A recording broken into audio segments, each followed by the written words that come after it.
Welcome to the Sapling Siblings Series. The first book, The Saplings and the Ceiling, is written by me, Marise Warner, and illustrated by Roger A. Pear. Journey with Rootsy, Barky and Agora as they discover that they are saplings and must have the courage to move outdoors if they are to grow into the trees that they are meant to be. It just so happened that there were once 3 small plants in a very large living room. They were called Rootsy, Barky, and Agora. Even though the living room was gigantic, they thought it was cozy, mostly because they had everything they needed.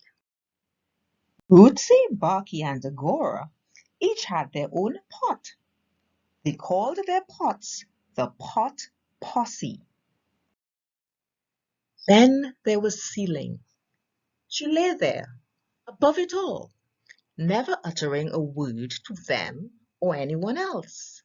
She was called Ceiling the Smug. Rootsy, Barky, and Agora were surrounded by the Wallwarts. The Wallwarts hardly spoke at all, and oddly, each wall spoke only to the wall on the opposite side. At first, Rootsy, Barky, and Agora looked the same. But gradually they began to look decidedly different. Agora tried to look like the others as much as she could, but nothing worked. Eventually, she began to flower, and astonishingly, her leaves and branches shaped themselves into afro puffs.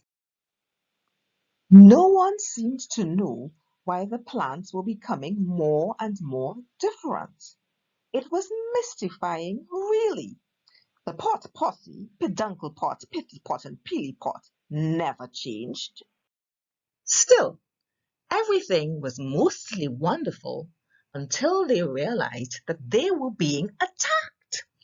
It was Agora who raised the alarm late one night. "Siblings, siblings!" she screeched.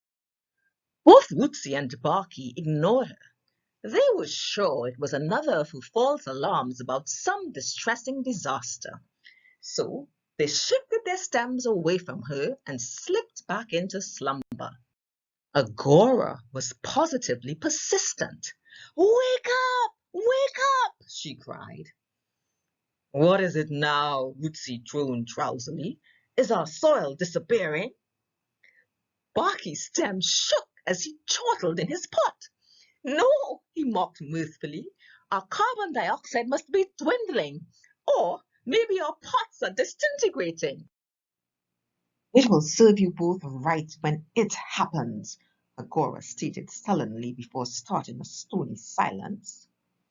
Eventually, Agora couldn't help but shout, "Haven't you noticed? Ceiling the Smug is falling. We're about to be squashed.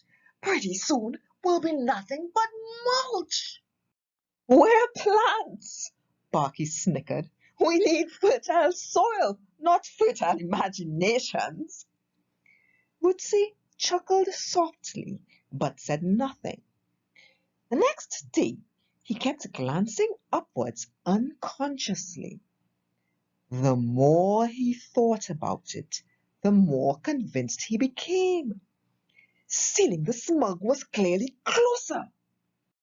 Barky," Rootsy said slowly. "I think Agora could be correct. I can see Ceiling the Smug more clearly now. She's got all these grooves I couldn't see before." "You mean wrinkles," Barky scoffed. "She's as old as forever. She's just crinkly and wrinkly." "Or," Woodsy rattled on, "she could be crumbling and tumbling right on top of us." Barky gave Ceiling the Smug his gravest gaze. She didn't seem closer. Still, he had been hearing an odd noise of late. "Shriveling shrubs!" Barky shrieked. It was the sound of Ceiling breathing. Calamitous cacti, he clamored. Agora was right. Ceiling was sinking. Day after day, the plants goggled giddily at Ceiling the Smug, half hoping to catch her in the act. She was obviously planning to pulverize them into pulp. But Ceiling the Smug was startlingly stealthy.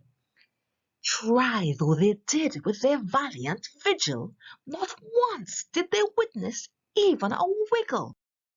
Ceiling the Smug grew closer and closer to Agora until Rootsy noticed his pot had begun to feel tremendously tight. "Barky," Rootsy whispered, "I think my pot is trying to crush me. Am I being pureed into paste?" Agora heaved heavily. "Mine is definitely less roomy. Peduncle pot, peely pot, and pithy pot are plotting planticide." This was an abridged version of The Saplings and the Ceiling, the first book in the Sapling Siblings Series. If you'd like to read the entire book, it is available on Amazon in Kindle and paperback formats. A hardcover version is available in Trinidad and Tobago at Baby Dress-Ups, Scribbles and Quills, Craft Creators, and excellent stores nationwide.